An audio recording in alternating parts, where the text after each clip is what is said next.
think he can't fathom to just live a modest lifestyle. It's like he gotta be lavish. Right. He's got to have those videos where he shows you all the watches, where he opens the case up. Yeah. You know, he got the latest watch and the latest car, and look what I just bought. And when you get into latest watches and latest cars, you get into that like, boy, that money goes quick. Yeah. Bugattis are like 3 million. Watches that are 3-5 million. Is they wind up going broke at a certain point, right? First of all, taxes, child support, all that kind of stuff, that promoters, this and that, and then just the way you spend your money. Could be bad investments. You could try to do the right thing and wind up with bad investments. You could just spend too much. And the thing is, if you're not the best in the world anymore, but you're one of, let's say, the 50 best in the world at what you do in your weight class, still hard to tell that dude you can make $100 million. No, don't do that because you're old. Right. Why would he not do that? You know, if you have the right money behind it and the right promotion behind it and the right kind of commercials behind it, you can turn anything or anyone into a star. So it's basically you're just choosing to do what you want to do. So if you want to do Mayweather and Pacquiao, I think it can be done in a way where people are going to be curious enough to watch it. And like you guys were just talking about, it's on Netflix. It's not necessarily behind the paywall, aside from unless you don't have a Netflix subscription, but people are going to watch. Terence Crawford calls out Floyd Mayweather over his $100 million demand for the Manny Pacquiao fight, pointing out that while Floyd once earned massive fortunes, questions are now rising about his financial situation. You know, and I don't see him trying to, give the game to the young fighters because he's a promoter now.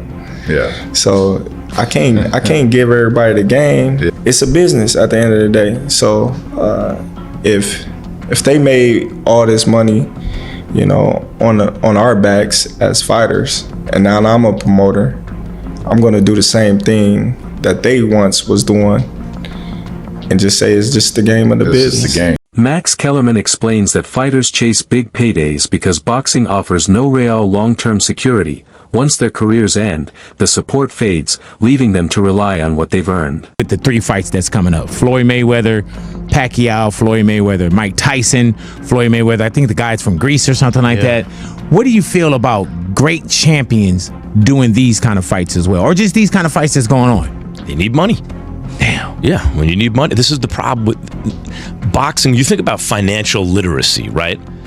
And you talk about like NFL players or NBA players. There's support systems for those dudes. There's nothing like that for fighters. They got to figure it out all themselves. And if you're a fighter, that means you did not have options. Right. It's not like basketball or football. If you could, by the way, football players couldn't play basketball, or they play basketball. It's a better deal, right? That's if you can, you do. And boxers couldn't do either one of those things, right? They're too small, or they got hurt, whatever it is.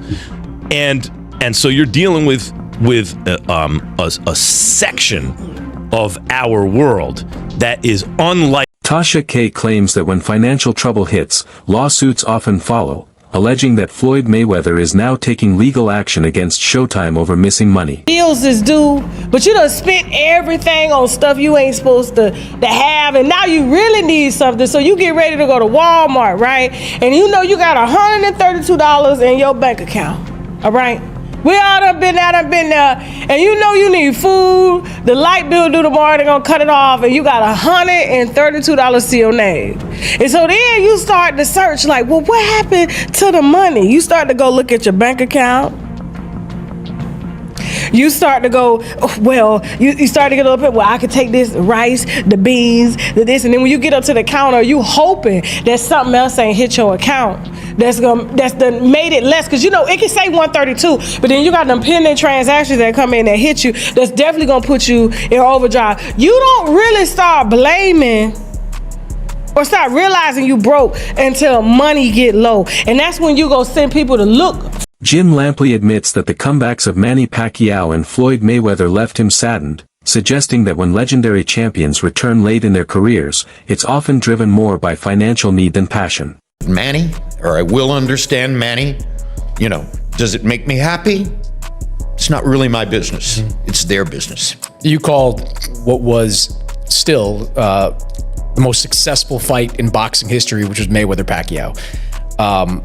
I've never been a part of a buildup like that, where every mainstream outlet that maybe had abandoned boxing over the years came roaring back. I mean, it was massive. And then the fight happens and we don't get what we hoped for. What did you come away from that fight feeling? What did you think of how that whole thing played out? Well, I want to start this by saying that I like Floyd. And I get along with Floyd. I'm happy for Floyd that he was the first great social media master who demonstrated what the power of social media could be, how an event could be sold on social media. Jeff Mayweather says a rematch between Floyd Mayweather and Manny Pacquiao should have happened years ago, adding that now it feels less about legacy and more like a fight driven by money. I mean, that's a fight that's basically, it's a cash grab for both of them. You said it's a cash grab. I know he's had. So. Yeah. I mean, there's nothing wrong with it. If you created a name and you made a name, why not get paid for it? No, 100%. I agree with you. Do you feel that that's what the comeback announcement is as well? Is just kind of like because I know he's suing Showtime for money he thought he thinks he's owed. Is it just kind of like we need an influx of money, you think? I mean, I don't really know, and I'm not really going to say anything that I don't know. So, I mean, that part I'm not going to even talk about. It's just the fact that, to me, I looked at it and I seen the same thing that everybody else seen. So, I mean, and I've never talked to him about it, so I can't really give nobody. Floyd Mayweather, once known as the untouchable Money Mayweather, now appears caught in a storm of financial pressure.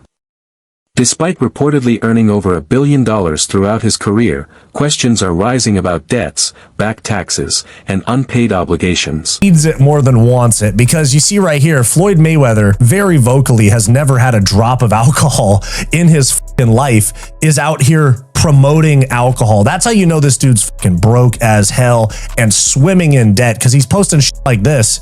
We are back. Money Mayweather and Beluga, we are back. It's a special day, Valentine's Day. Toast to the ones that we love. Does he not look like he's a hostage right here? Look. Happy Valentine's Day and cheers.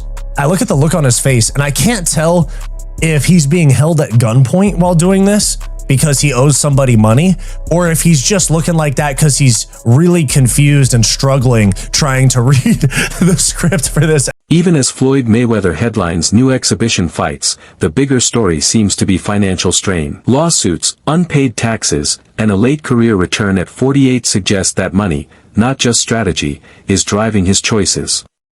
Compared to peers like Mike Tyson, who spent $500 million yet still holds tangible assets, Floyd's situation is puzzling. His alleged fight and endorsement earnings were astronomical, yet they haven't protected him from debt. The contrast is striking. A fighter who once flaunted unimaginable wealth now appears constrained, leaning on high-profile appearances to stabilize his finances. It's a stark reminder that even legendary earnings can't guarantee security when spending and obligations spiral out of control. Gives a about any of that, bro. He's like, you said how much? How much is the check? You said I got to talk for 12 seconds. All I got to say is I'm the voice for them, and y'all are going to give me 15 million? Like that. That's the type of stuff that Floyd Mayweather does. And Conor was calling this out quite a long time ago, even back when they were promoting Mayweather versus McGregor. Floyd not taking out his own jets? So Floyd got the money he got, and he got tax problems. And Conor also called it out right here as well. And they said, I'm the motherfucker that can't read. Bitch, I do numbers. I make money. You know my middle name. You owe money. So Conor was on this 10 years ago. I think 2017 was 2016, 2017. So Conor's been on this. Tasha K highlights that even when Floyd Mayweather seems to have endless wealth, hidden obligations, and pending transactions can push anyone into financial strain. His situation is a classic trap, spending freely while debts quietly mount.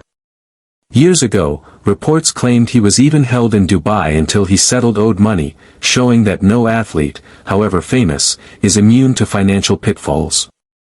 Mismanagement by trusted associates, like his manager, only made matters worse, with large sums disappearing before Floyd could account for them, even after amassing billions.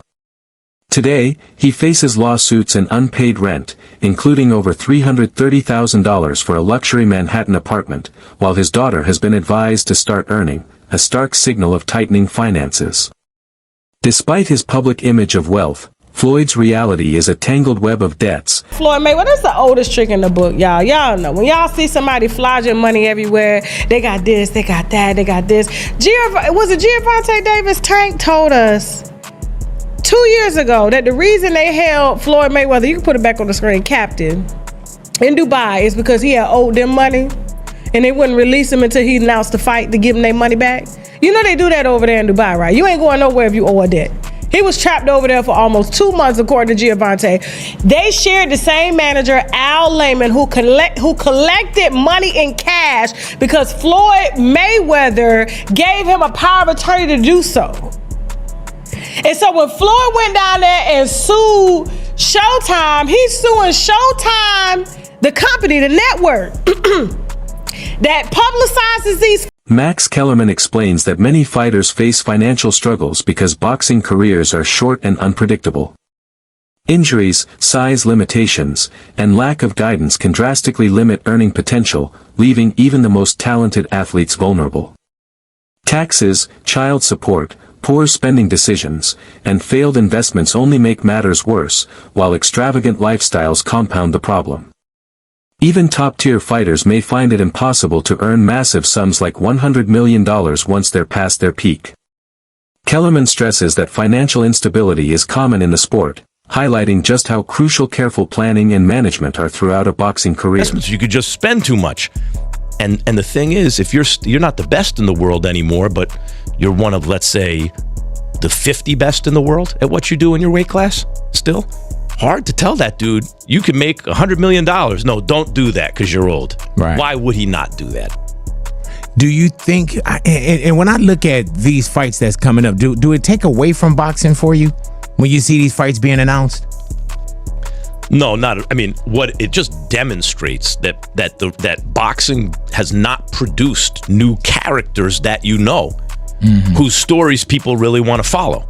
If we were producing those guys, and hopefully we will now with Zuffa, there'd be less interest in the kind of sideshow fights or the senior tour type fights, right? Because we'd be invested in new characters.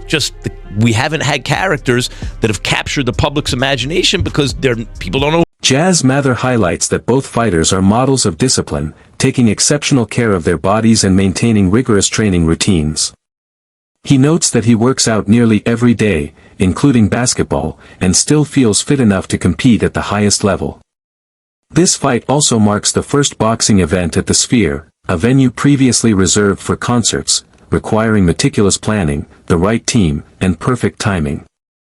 Mather emphasizes the power of a global platform like Netflix, which brings the bout to hundreds of millions of viewers worldwide, creating unprecedented exposure and new opportunities for the sport. Fighter, so him and me, we taking care of our body, and we work out almost every day and playing basketball like that. So right now I still can fight. I feel like I'm still young. I mean, nothing changed.